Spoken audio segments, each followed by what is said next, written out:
Yeah, let me get that. All right.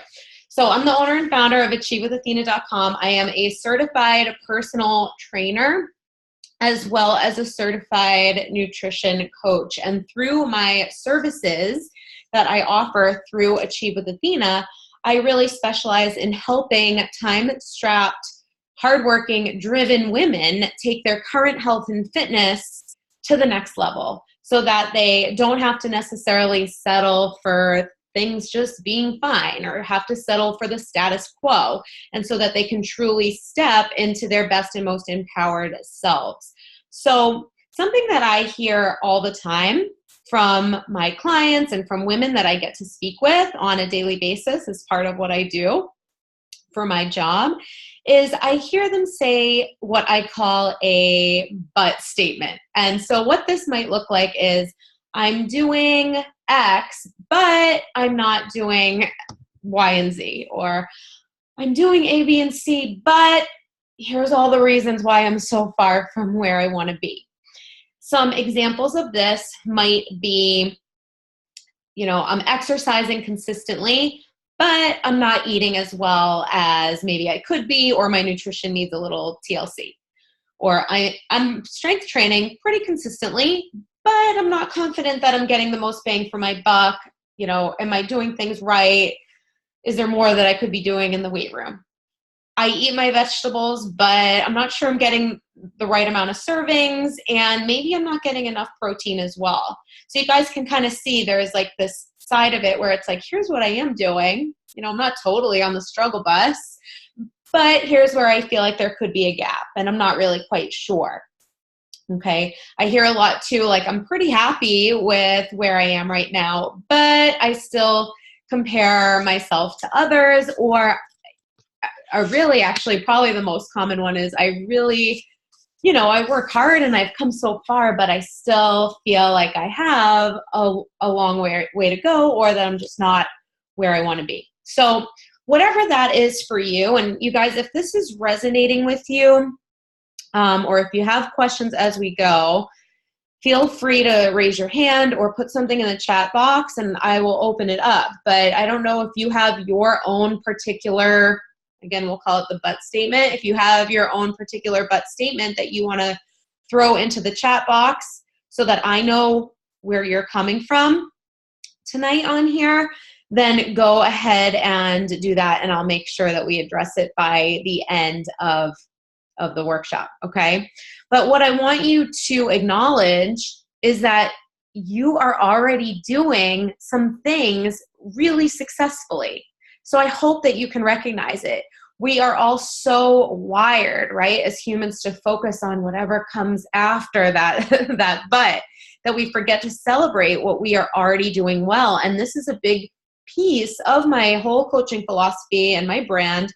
And it's something I'm constantly reminding my clients, that really our health and fitness is this ongoing, lifelong journey. And we don't just arrive to like one place and that's it, we're done with it. There's always something that we can be improving. There's always something we can be learning. There's always something we can be tweaking. And my favorite, and quite frankly, most successful clients are the ones who really love shooting for that next level. Again, it's not just a one and done. They value growth, they value personal development, and really in anything, not just our health and fitness, with every level of success, there comes this new level of success to be had, right? I'll give you guys a business example. If I get to a certain point or a certain threshold with running my online business, then there's new things that can be done. And the same can go for your nutrition habits, your fitness habits, mindset work. It's never just one and done, okay? So one thing right off the bat that I want to encourage you guys, this is kind of like a little bonus tip for tonight. I want you to really work on noticing and paying attention when you are using the word but, and I want you to change it to and. So say you are somebody who is saying like, I am working out consistently, but da-da-da-da-da, here's all the things. I want you to say, I'm working out consistently and I'm currently working on improving my mindful eating, or whatever it is. You see how powerful that language shift can be, and it makes it a more exciting process rather than leaving us feeling like, oh, I just am not where I want to be. Okay, so I hope that that helps and that resonates with you. Okay, so I want to direct your attention to your Legit Fit Lifestyle quiz. So I printed it out. Hopefully you guys got this and had a chance to take a look and fill it out and spend a few minutes at least with it, kind of ranking yourselves in different areas. And just so you know, like, this is a little tool that I created for my clients. And whenever my clients feel like they are in a rut or that something is off a little bit, they can come back to this really at any time, and it acts as like this grounding tool, a little self-assessment, so you can go through and see what's going on. Because at different points in your life, some of these things might be, you know, more of a 3 and other things might be more of a 1. So it's a little bit of a check yourself, and it gives you the exact areas that you should focus on to close the gap or really identify those missing links that might be keeping you from feeling really great about your Legit Fit lifestyle. So again, instead of feeling like, oh, I have like all these things to be working on, it's like, okay, well, actually I only ranked myself as a 1 in 2 areas. So there you go. Those are your exact steps. So tonight, if I were to go over every single bullet on here, we would be here for hours. So I am not going to do that. But what I want to point out about this self-evaluation is, first of all, it encompasses all of my Legit Fit lifestyle pillars. So it goes over movement, it goes over nutrition, it goes over self-care, and it goes over mindset. These are the 4 pillars that I incorporate in my coaching philosophy, and it's really important that you guys understand that it really truly is a holistic process. All areas work in tandem with each other, and we might see that as we open things up for questions, okay? I'm also going to kind of pluck out 6 of these areas that I consider to be really common culprits of the things that are holding people back from feeling really satisfied with their health and overall fitness routines. Again, even if you feel like you're pretty healthy already, these tend to be kind of the 6 areas where it's like, well, why aren't I seeing the physique change that I want to see? And again, at the end, we'll open it up, okay? You guys still with me? Hands up or yeses in the comments if you're still with me here. Take a quick break.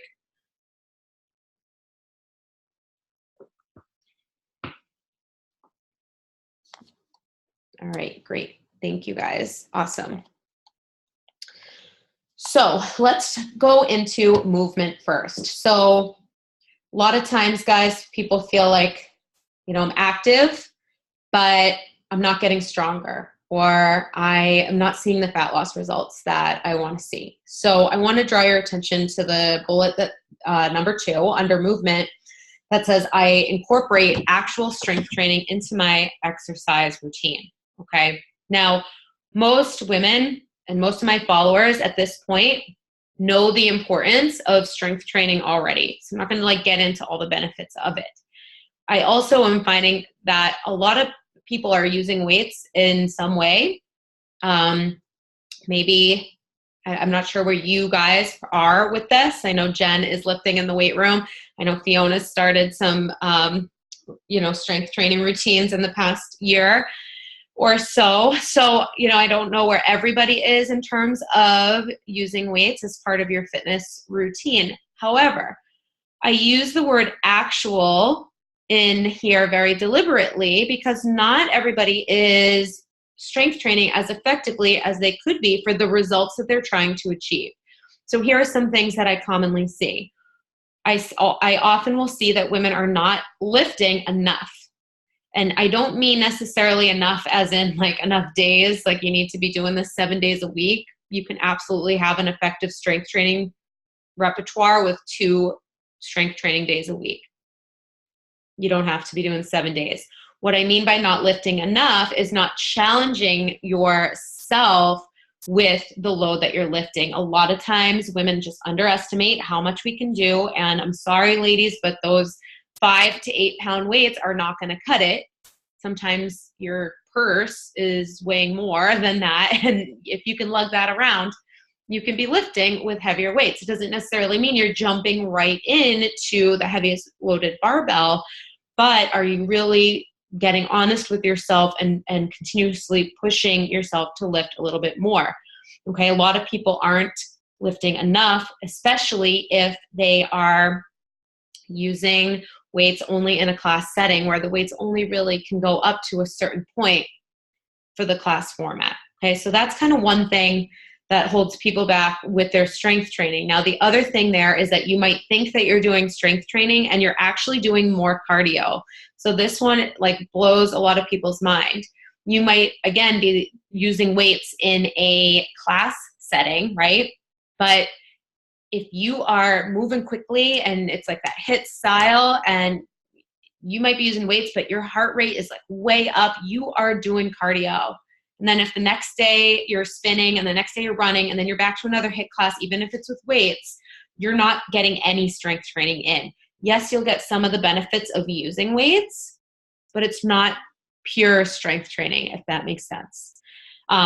If you're not doing that in a class format, even if you're doing circuits on your own at the gym, if you are doing them with no rest in between your sets, and giving your muscles time to recover properly in between, right? Then you are doing cardio. You are actually turning your strength training into circuit training, which is cardio. So that is a really common mistake that I see with people when they think that they're doing strength training, but you're actually just adding more cardio in. And a lot of times it's because we think that we need to be like super sweaty or we have to get that, that burn on to get a good workout in. And that is just not true. Okay. So I see a couple people going on. You guys, I'm just talking about point number 2 on the Legit Fit Lifestyle Evaluator, which is incorporating actual strength training into your exercise routine. Talking about a couple of mistakes that people tend to make when it comes to strength training. You guys can go ahead and all mute yourselves as you come on. You're welcome to have the video on or off, and then we'll turn our videos on at the end, okay? Any questions as we go through, pop them in the comments or raise your hand and I will address.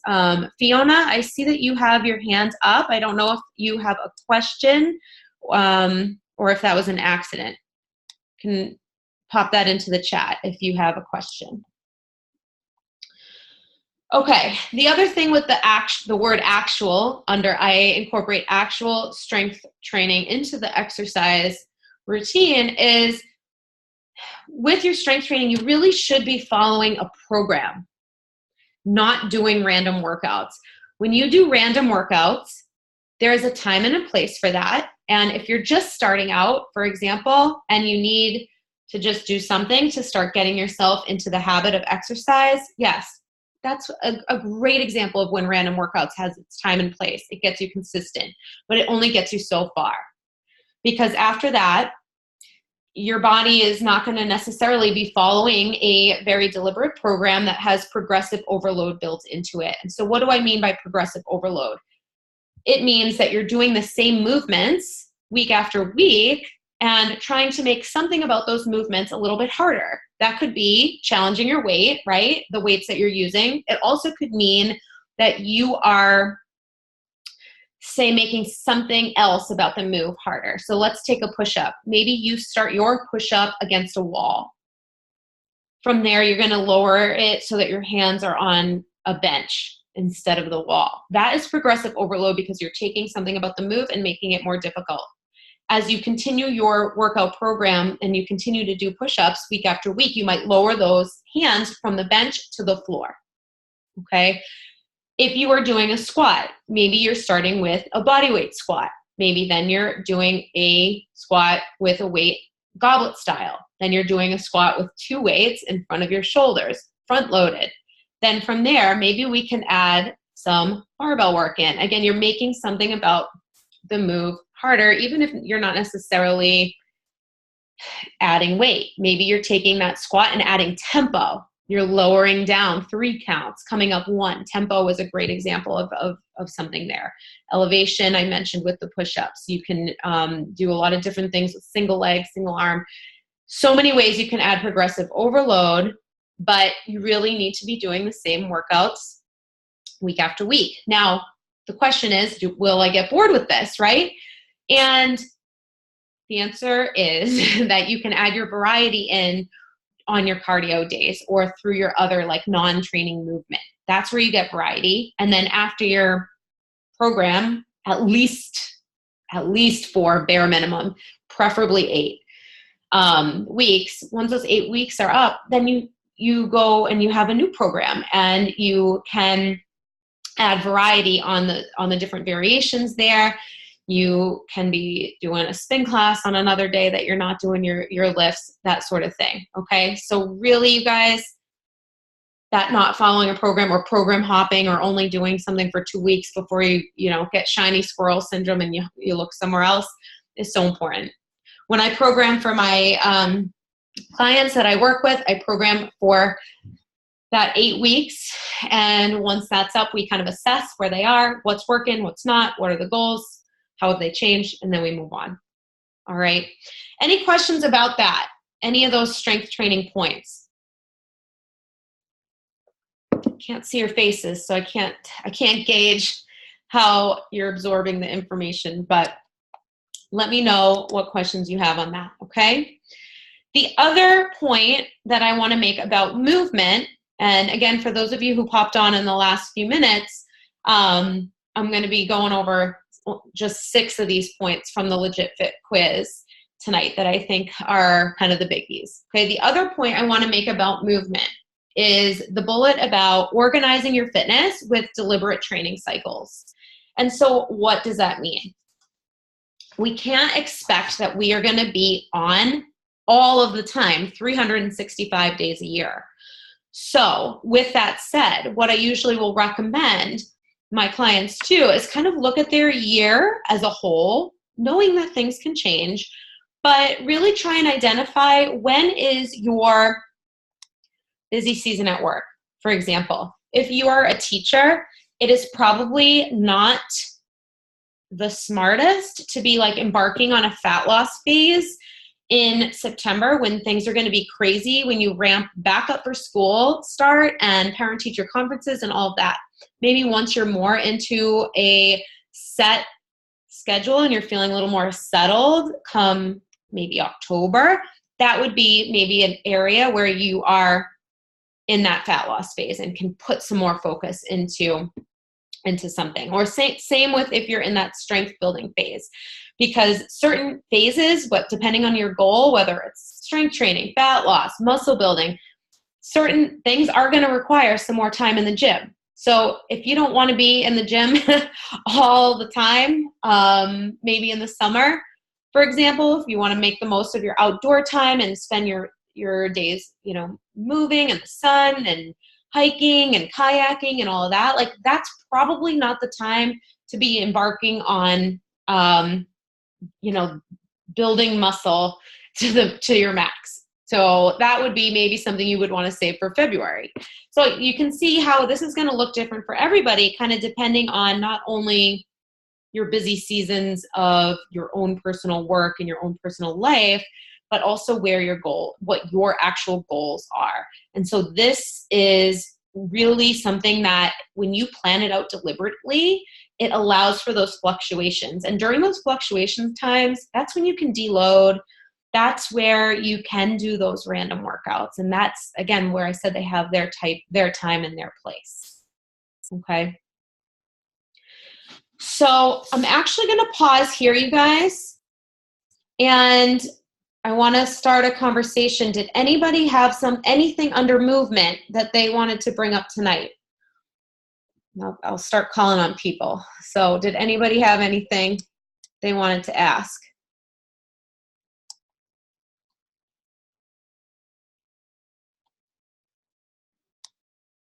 You guys a minute.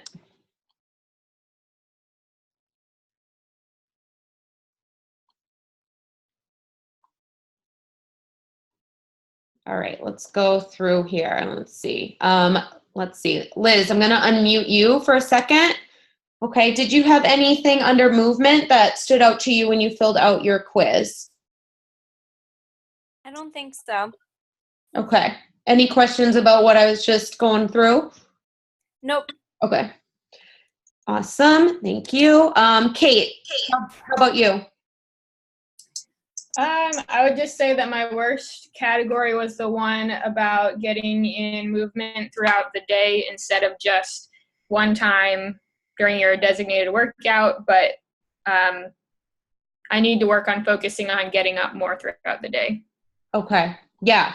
So that is definitely something that especially I feel like my gym rats, right? If you identify as a gym rat, it's like we're really good about getting in our designated workout time, but it's that non-training movement that can sometimes get in the way. So I'm just going to make a little note of that. And for you, do you feel like it's your job? Do you feel like it's like when you get home, you just don't feel like going out? Like what about it is challenging for you? I think when I'm working out, I'm going like 110%. And then afterwards, I'm like, I don't know, I just don't think of it as often. Mm-hmm.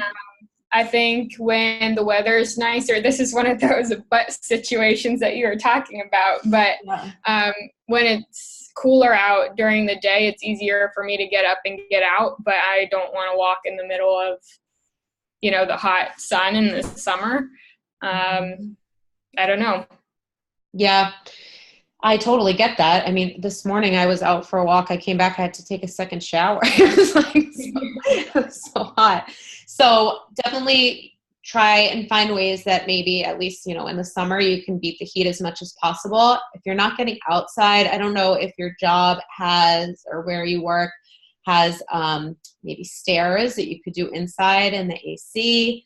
Or anything like that. But I think that just something as simple as setting a reminder for yourself on your phone, like if you feel like, if you've got all the other fitness stuff, down pat, something as simple as that reminder to get you up and get going. Like you probably have an idea in your schedule when you're going to go to the gym, but now applying that strategy to the non-training movement, that can give you that little bump during the day. Yeah, I like that idea. I actually work from home, so I've considered even like turning on like a 10-minute yoga video or something that even doesn't necessarily get my heart rate up, but just gets me out of the seated position. Yeah, absolutely. Even getting up, so I work from home too, and actually can be more challenging when you work from home than when you're in the office. It's like there's minimal steps to the bathroom or whatever. But I think even getting up out of your desk and doing like just some light body weight squats or that sort of thing can get you up and moving a little bit more. I love the idea of the yoga flow. And when it's not hot and when it's not snowing, getting the walks in either before or during, after work as much as possible. But start with those reminders. I think that would be a really good starting point for you. Okay, thanks. Yeah, you're welcome. Okay, so I'm going to put you back on mute. And Emily, I am going to unmute you because I saw your question come in about determining your minimum dose of cardio required. So here, this is really very individual for the person. And so basically the way that I like to explain the minimum dose of cardio is that our bodies really get very good at adapting to what we're already doing. So you want to make sure that your level of cardio, what are you already doing for cardio? Why don't you actually tell me that first? Lately just walks. I used to do running, but I don't know, it doesn't seem to necessarily change anything. Yeah. So let's take running as the example.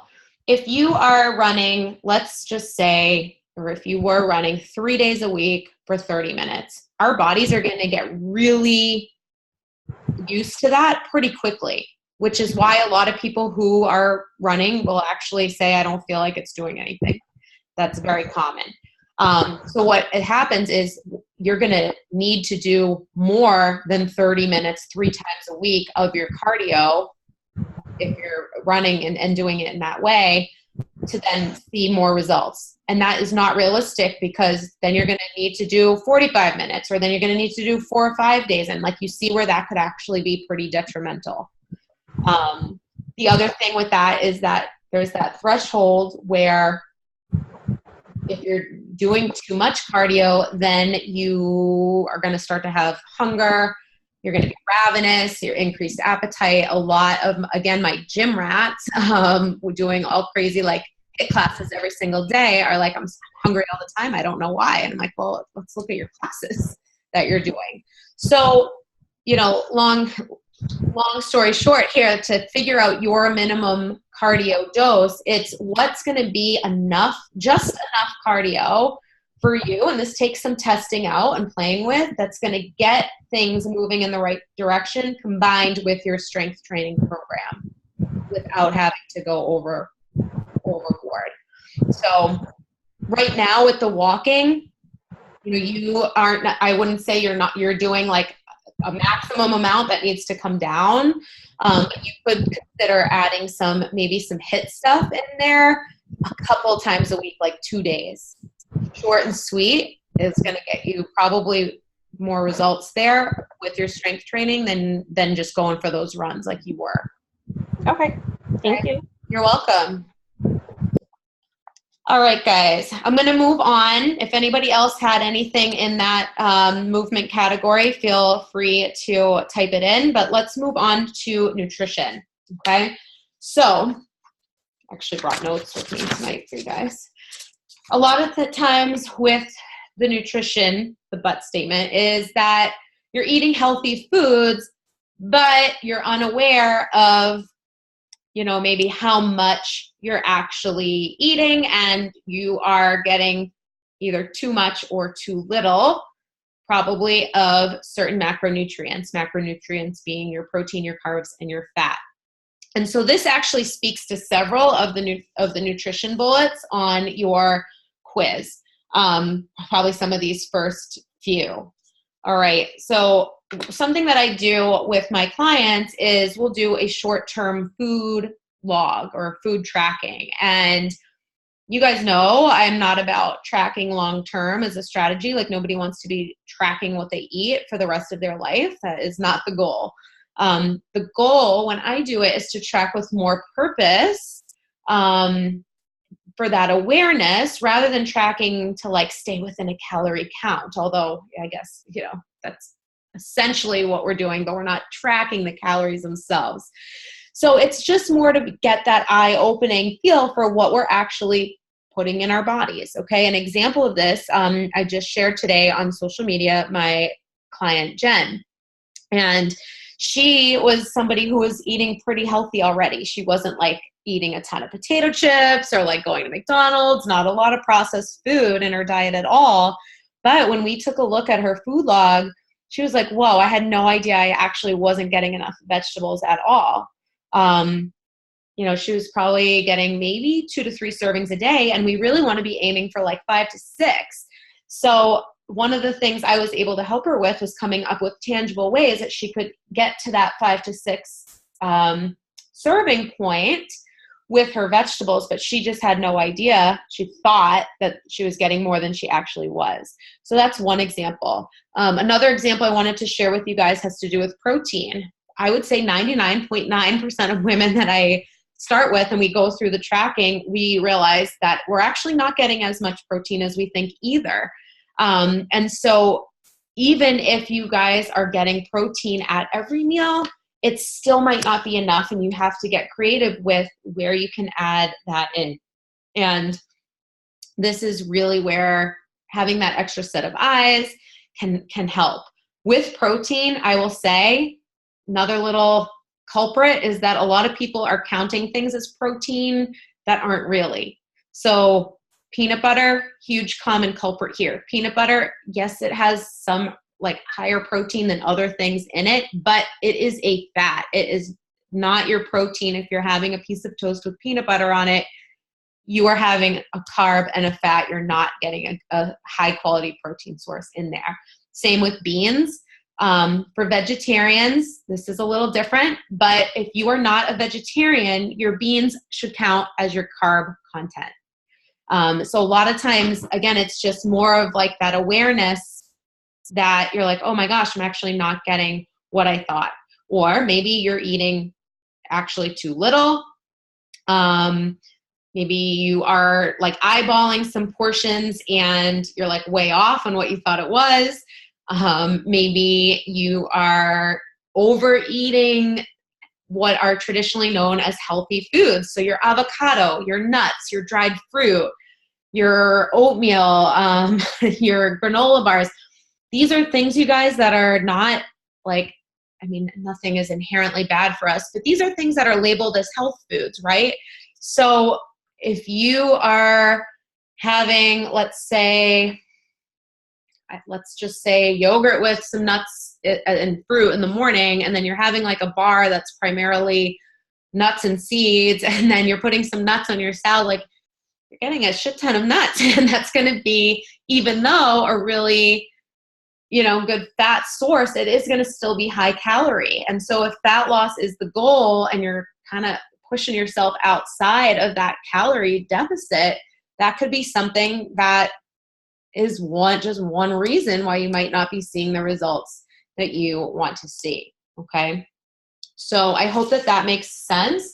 With the nutrition, that awareness of how much protein, how much carb, the right type of carb, the right amount of carb, and how much fat you're getting really is the first step. And then paying attention to how each of those things really affects your hunger, your energy, and your cravings. This little catchphrase, your heck, is your heck in check, right? And so once you have that awareness, then you can really start to pay attention to those other three factors and figure out, is this the right way of eating for me?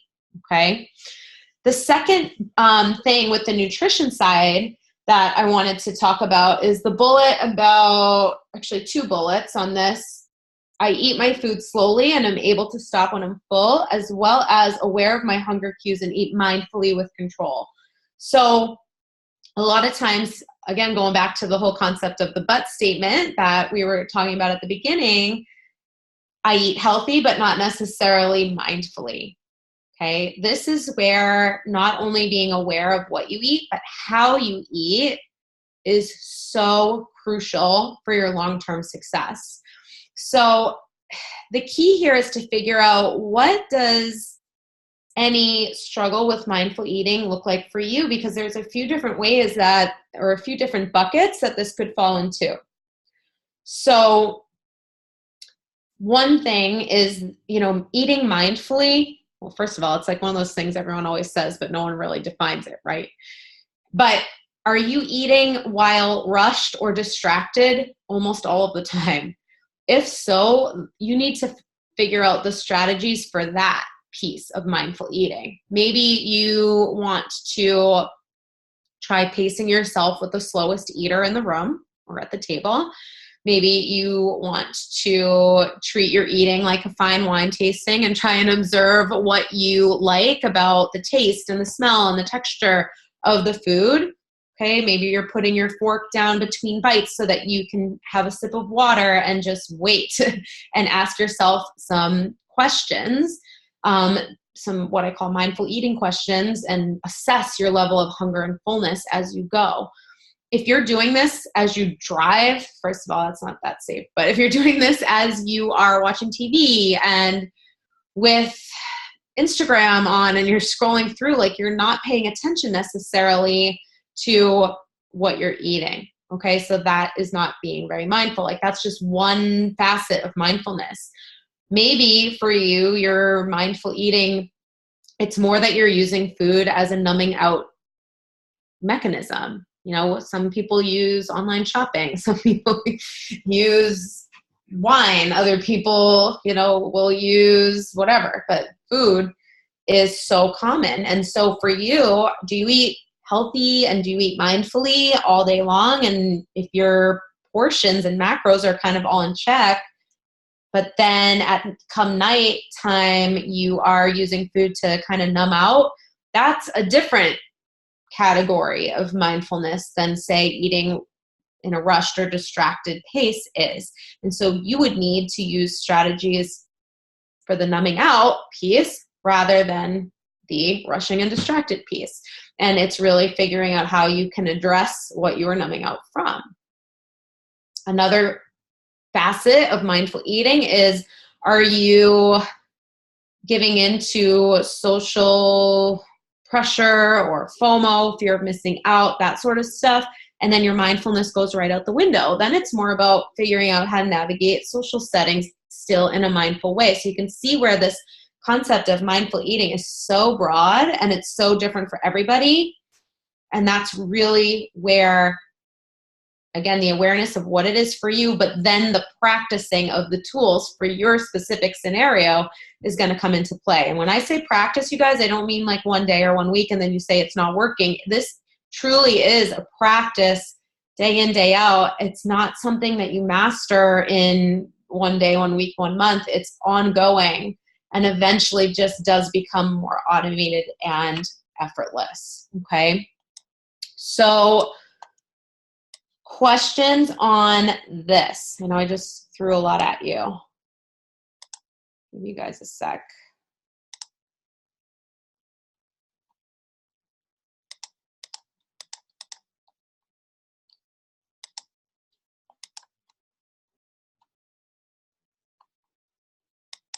Okay, so Liz, I'm going to unmute you. Okay, so do you have any tools or apps that you use to help determine if you're getting enough protein, carbs, and fats? So there are definitely apps like things like MyFitnessPal. If you go to the macro section of it, it can give you a breakdown of it.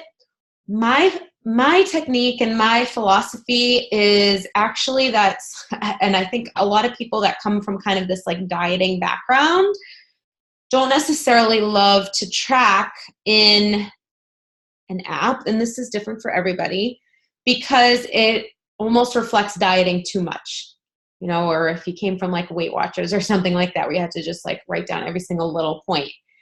What I actually will do with my clients is have them keep just a general food log. It is the simplest way because, and Liz, tell me actually your experience. Have you tracked in MyFitnessPal or something like that before? No, I haven't really, no. Okay.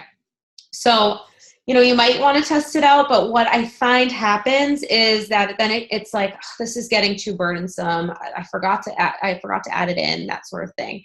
What I would actually recommend is having a note on your phone. It's like super simple, and you're just writing down kind of what you're eating during the day, and then you do a super simple tally method. So if you are having, you know, 2 eggs for breakfast, it's like 2 protein. If you are pairing that with, you know, a half a cup of fruit, then it goes 1 carb. If you are also having that with, let's say, some vegetables, then you can put that in a veggie category. And that way you can kind of see as you're going through, like how many tallies you end up with at the end of the day and where things might be kind of high and low.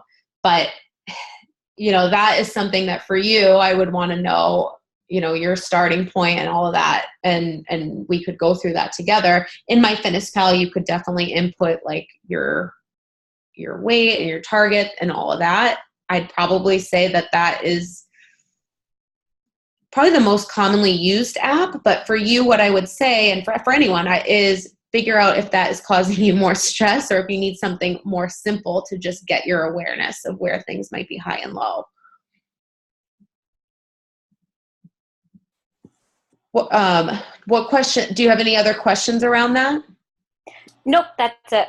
Okay. Thank you very much. Yeah, you're welcome. Anything else, guys? What came up for you in the nutrition section?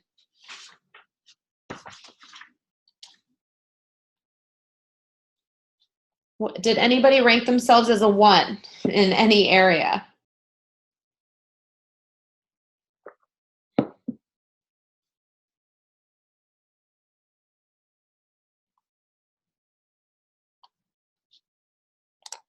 All right, Kate, I unmuted you again. So 1 in eating slowly. So tell me more about that. Where do you find that you are eating in a rushed pace? I think just all the time. I just eat really fast. So I know I need to work on slowing down and listening to the cues. The other day when I was snacking in the kitchen, I realized just even like leaving the kitchen counter and like going to do something else that I got full and actually didn't need more food. So I think, I don't know, I think there's a lot of strategies that I could use to be more mindful about when I'm actually full. Yeah, I think that's something that can help with recognizing fullness is really also coming up with a couple questions that resonate with you that would feel good for you to use during, the eating process, that you can kind of do some check-ins with yourself. Like, for example, what is my fullness level on a scale of 1 to 10? 1 being not full at all, 10 being full. If you're finding that number is like 7 or higher, when you actually ask yourself to answer that question pretty objectively there, then that's a good sign that, okay, it's time to like slow down and stop a little bit. And maybe, like you said, if you found that taking that break and going to do something else helped, give yourself 10 minutes, come back, and then you can reassess what's my fullness level. Taking that time to just ask yourself a question. Sometimes it would be, could I leave this for later? That's easy. Or not, why do I want to continue eating right now? That's another one that really can go a long way. And can also help you identify, are you continuing to eat because you're actually hungry, or are you continuing to eat because you're bored or because it's there or anything like that? Mm-hmm. Does that make sense? Yes, thanks. Yeah, you're welcome. Anything else around that you wanted to talk out? Probably another thing is distractions, like scrolling my phone or having TV on or anything like that. I think I could do a better job at paying attention closer to my food than something else. Yeah, I think that's some of the things I had mentioned before, just as quick tips in terms of identifying just what about your food you like as you eat it. That can help just bring your attention probably from Facebook or whatever to your meal. And then timing yourself with maybe like the slowest eater, or even timing yourself in general. Like maybe the next time you have a meal, set a timer, see how long it takes you to eat it. And then, okay, like maybe it's like 4 minutes flat, right? The first time. Then the next day, just try and take 5 minutes. And that can kind of help you retrain yourself to slow down a little bit more. Got it. Set a new record every day. Yeah, make it a little game. All right. Thank you, Kate.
Thank you, Kate. I did mute myself by accident. All right. Hang on. Fiona, can you hear me? Fiona's back, but I don't know. Guys, type in the chat box if you can hear me. Okay, awesome. All right. Yes, I did mute myself by accident. I do this sometimes. Technology is not my strong suit. All right. So with the 5+ veggies, where are you already getting vegetables in? And how can you maybe add a little bit more to that particular area? That way, maybe you're already getting veggies in at every meal. Who knows? But where can you maybe add, let's say you're already doing a salad at some point at lunch. What veggie can you add to that salad? Because it's not something that you're going to be like, oh, I have to now get a veggie in a snack, and I now have to get veggie in here. Just add a little bit more to what you're already doing. Maybe you make a smoothie in the morning and you make it with spinach, and you get that handful of spinach. Can you add a little bit of riced cauliflower, which sounds totally weird if you've never tried it, but it adds a little texture and has no taste. So if that can give you a little added serving and something you're already doing, that is like one of the best ways that you guys can up your veggie content without having it feel like it's another thing. Okay. Anybody need any more tips around their veggies? Let me know. And again, Fiona, let me know if you need to talk that out a little bit more. Okay. All right. I am unmuting Georgia, who's my mom, for those of you who don't know. Oh, you're welcome, Liz. Thank you. All right. So enough healthy fats daily. What are you already getting in for fat? Basically, I'm having extra virgin olive oil on my salad at lunch and again on salad at dinner. Mm-hmm. And that's about it. I don't eat nuts, I don't like peanut butter. I'm like the only person that doesn't really love avocado. Mm-hmm. So I just don't think about it, I guess. And I don't know if I should be getting more than that. Yeah, I probably would, especially for the satisfaction and then to keep you feeling full later, especially I know nighttime snacking can be an issue. So you might actually be less inclined to be craving snacks later. Mm-hmm. More of those fats in. With the avocado, there could be, you don't have to love it, but it might not be as like bold of a taste, I guess. Not that it's a bold taste, but if you take it and kind of just use it as a spread, maybe on a sandwich, that way it's just part of it rather than like something like a topping. That could be a way to get it in. Olives are also a great source. So I think you'd like olives, right? I do love olives. Yeah. So I would add some olives in. That's what I would suggest for you. Okay. You can also do a little bit of cheese.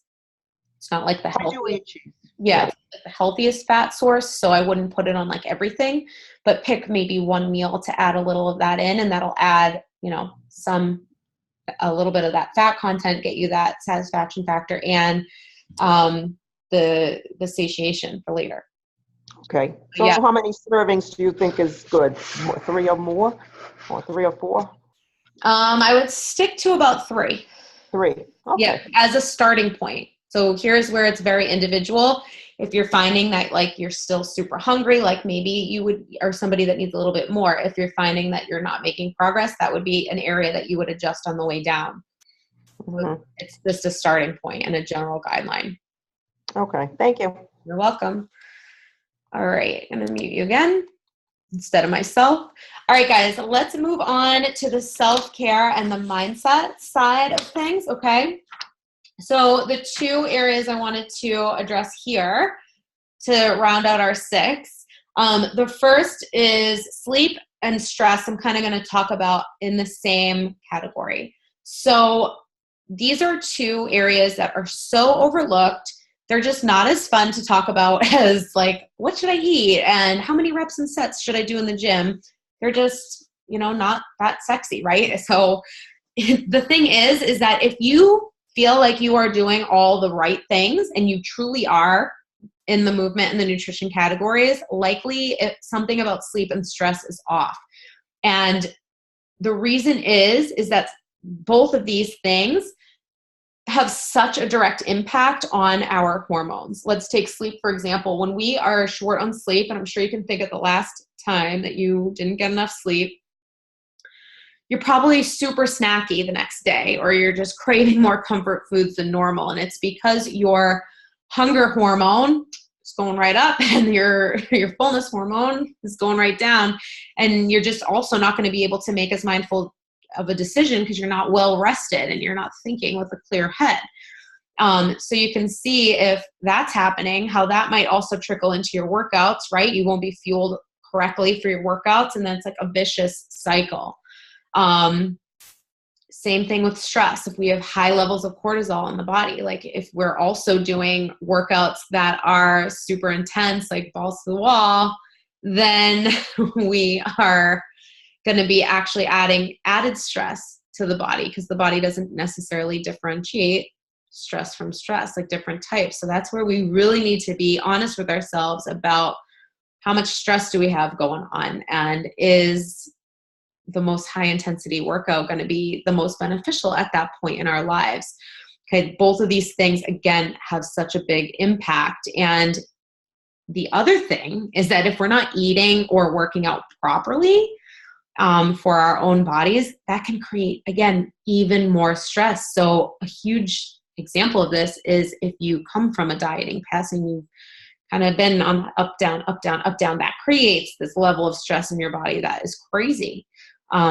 The example that Emily and I were talking about of too much high impact cardio can be too much stress. So that really, both of these things can be game changers once you get them under control. Okay. And then finally, under the self-care and mindset piece of this, the last question, I do not regularly self-sabotage my goals. I really wanted to talk about this tonight because it comes up all the time. Here's the but statement. You have all the tools that you need and you know what to do, but you're just not doing them. And that's self-sabotage. It's really where you are creating unnecessary problems that interfere with your goals. You are doing this out of reaction to your emotions. You're doing this because there's usually some kind of short-term payoff, such as the numbing out with food. It like feels better in the moment than it does to necessarily think about our goals long term. And so some common ways that I tend to find that people self-sabotage are the numbing out, procrastinating. That is a huge one. Avoiding the thing that we say we're going to do. Normally this is because we feel unworthy or undeserving of the change in some way.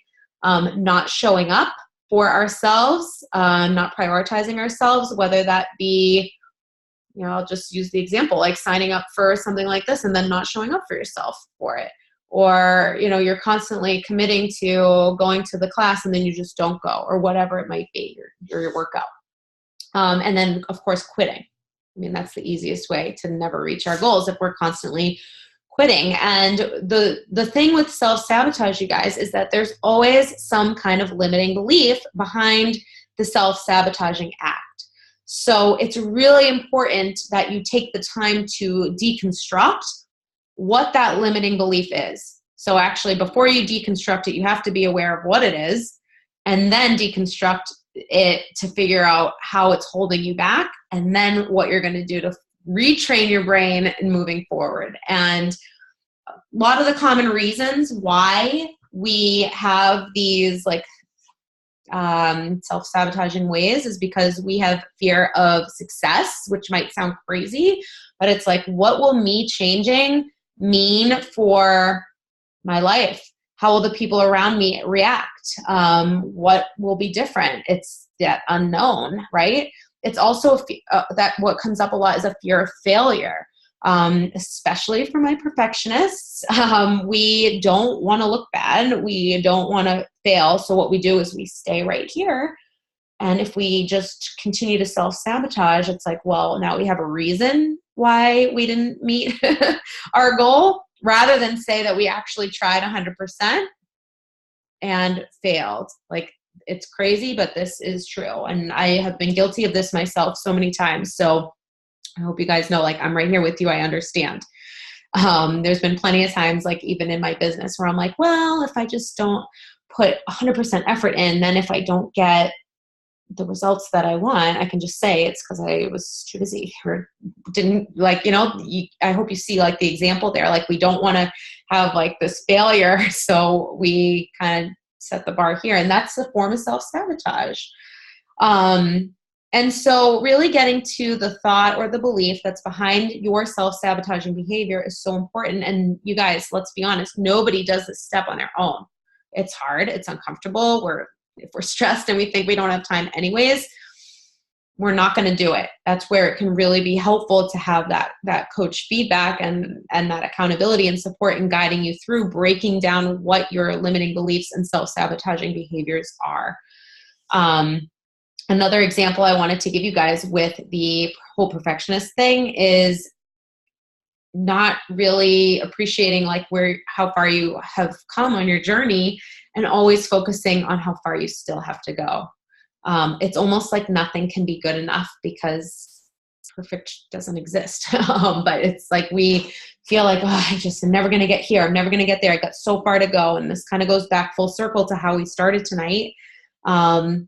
Really recognizing your wins along the way and that it's a process. It's an ongoing journey can be so important. Okay, if we're so focused on that perfect outcome and getting everything exactly to a T, we're never going to get anywhere. We're going to continue to spin our wheels. So I hope that makes sense. And if you guys have any certain self-sabotaging behavior that you can think of and wanted to bring up tonight, I'm all ears on that as well. Okay. So let's see. I know a few of you are left.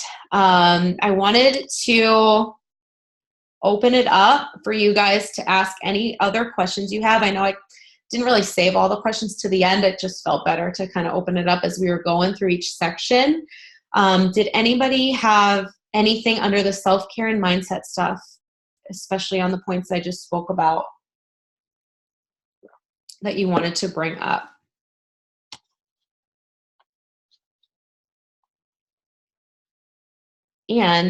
Or did anybody want to go back to anything or kind of do a little hot seat?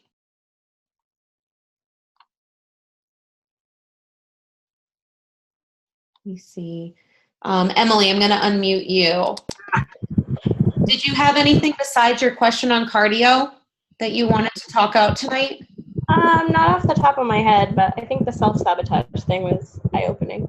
So thank you for going with that. Yeah, you're welcome. Did one of those things over any of the others like stand out more to you as like, oh, I might be doing that? Probably the perfectionism thing and not wanting to take that risk generally, I guess. Mm-hmm. Where do you see that the most? Probably career stuff. Mm-hmm. Say. Yeah. And, you know, it's so interesting because this is where our overall wellness is not, like I always am saying, right, it's not just about what we're eating or what we're doing in the gym, but if you have this kind of stuff going on with career, right, it's going to kind of trickle down into all these other areas too, where you might see some actually overlapping behaviors. Yeah. No, I think you have to be happy everywhere. Yeah. All right. If you wanted to talk about anything more about that, that in chat box for sure. But I'm glad that at least resonated with you, and you're always welcome to reach back out to me if you have any, thoughts on it, like tomorrow after it sinks in. Thank you. You're welcome. All right. Importance in self-care for making time to be alone or relax. So I unmuted you. Did you want to talk any of that out?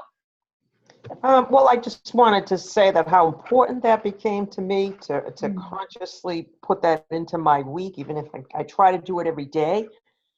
But even if I can get it a few times a week, how important that was to de-stress. So I just wanted to throw that out to the other girls. Yeah, no, thank you for that. I think it's a really important point, and I can definitely relate to it. We are in this society that is so go, go, go. And we wake up, we check our phone, and it's like noise. We turn on the news, and it's noise. We get in the car, and we turn on the radio, and it's noise. We get to work, or maybe we don't have the commute, but we're doing things with work people from home. And again, it's noise, and we barely ever get time to just be alone with our thoughts. And I think that that was on here as, let's see, I have dedicated quiet time for myself. If you are somebody, and I'm going to put you back on mute just so I can have the background noise not come up. If you are somebody who feels like you are self-sabotaging, or you just are like unsure and you are spinning your wheels, sit with your thoughts in silence and just let yourself think, or really take time to journal or do that body scan, or just read. And that can be such a game changer. And especially here's where everything's tied in. If your stress levels are off, if you're having trouble sleeping, it could be because your brain is so like used to never turning off. So again, thank you for bringing up that point, that was very helpful for you, because it really can be game changing for people. And especially those of us who are like always on the go, or we have, here's like a limiting self-belief, right? Like we have a belief that in order to be worthy or accomplished, we have to be busy or like doing something or producing something. It's not necessarily the case. So thank you. Jen, I know that you might be at work. I'm going to unmute you. I don't know if you can talk, if you're like at the stadium. Did you have anything that you wanted to bring up? I don't know if she's on. All right. She might be like running around with the Red Sox. So I'm going to put that back on mute. Kate, I'll unmute you one more time.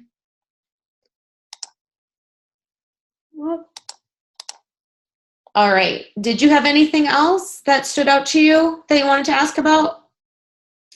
I don't think so. Okay. Did anything under that like self-sabotage section stand out? I just find that does tend to be what comes up for people the most. Could you talk a little bit about performing a body scan daily to determine what you need physically and mentally? Yeah, absolutely. So I have this little, it's like one of the worksheets that I will give to my clients for this area. But basically, if you take, and this ties into the quiet time, if you take that like 5 or 10 minutes to just kind of sit and check in with yourself. So maybe this could be something that you do before you like go into your home office for the day. And you really just ask yourself, okay, how am I feeling today physically? So an example could be you're feeling like a little tightness in your neck or your back. Or you're feeling like, like your legs are sore, and that's it. Like that's all you have to write down is like those things. Don't feel like you have to like journal out this big stuff. Then you can say, how are you feeling today emotionally, or mentally? Maybe you're feeling a little bit scattered. That could be an answer that comes up for you. Then what you can do is say, okay, well, what do I want to manifest and what do I want to release throughout the day that will help me address what I just wrote down about my physical state and my emotional state. So for example, if you wrote down that you're having like shoulder or back tightness or whatever, maybe you're doing some foam rolling as your non-training movement during the day, to address those areas. And that way it's like you're very aware of what your body needs, and then you're making a very tangible plan for how you're going to address it.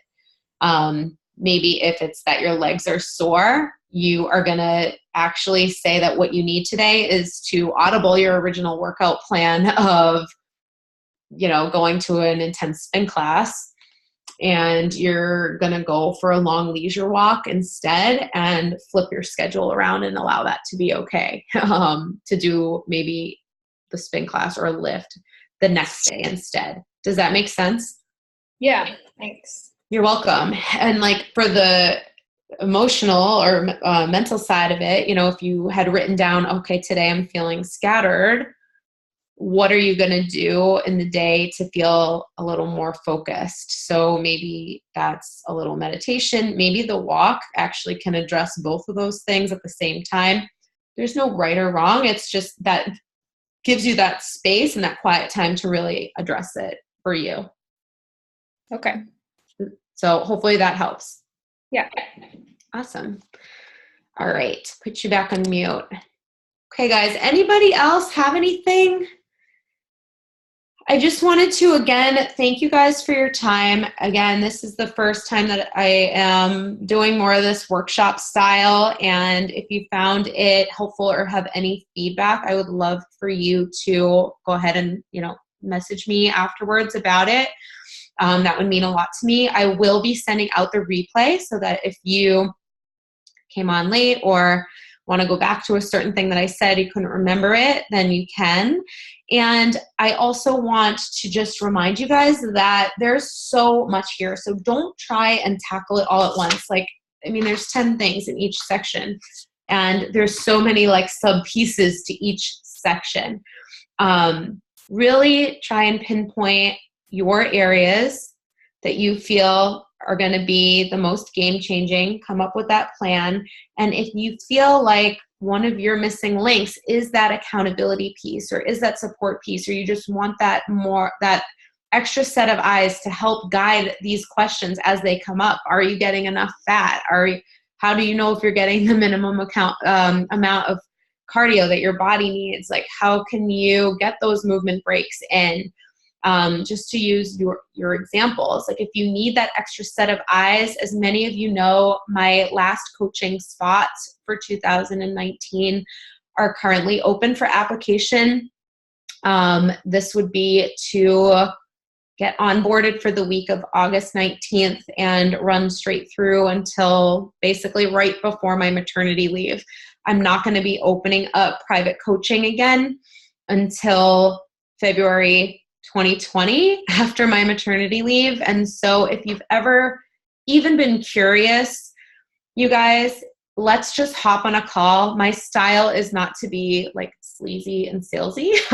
It's really to gauge what your next best step is. Sometimes on these calls, on the connection calls, it's okay, maybe you don't need my highest program and something else, a one-time thing or another level might be the best fit. Maybe it is that the full-blown coaching program is what you need right now, and we'll figure out if the way that I structure it would work for you. It's not always going to be a good fit, but you will never know unless you book that call. And so if you, again, feel like it could just be helpful to have that extra set of eyes and have that accountability and support piece for the next couple of months to finish out summer nice and strong, to feel like you have a game plan for September, to feel like you know how to organize your training cycles to fit your year, to feel like you have a solid handle on things before the holidays hit this year, please, please, please get your connection call on the books for sometime next week, and we will figure out if it's a good fit or not. But don't say no to yourself. I wrote this the other day in an email. Don't say no, N-O, before you actually know, K-N-O-W, all the facts, and that you actually gave yourself that chance, okay? So thank you guys for your comments. Glad you found this useful and helpful, and I really appreciate all of you. I hope you have an awesome night, and I will talk to you soon. Bye.